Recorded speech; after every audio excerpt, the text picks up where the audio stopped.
আমার লেখা উপন্যাস বেপরোয়া নীলিমাতে কিছু কবিতা লিপিবদ্ধ হয়েছে। সেখান থেকে একটি পাঠ করছি। বাতাসে পোড়া গন্ধ।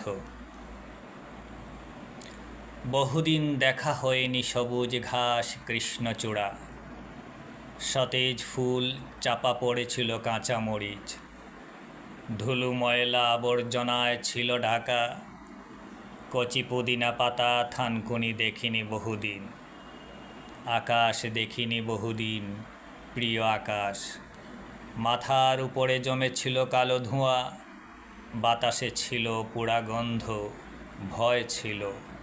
ওরা মেলেছিল ভয়ঙ্কর রাক্ষসী থাবা। একটা ঝড়ের অপেক্ষায় ছিলাম, ঝড় এলো, উড়ে গেছে ধুলো, দৌড়ে গেছে পোড়া গন্ধের কালো ধোঁয়া।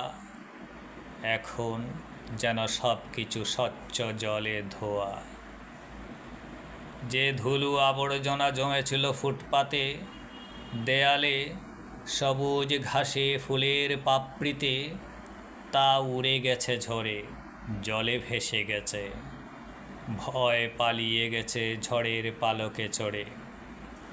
এখানে যা আছে তা পুরনো নয়, নতুন, কেবলই কচি কচি পাতা, সদ্য ফোটা ফুল।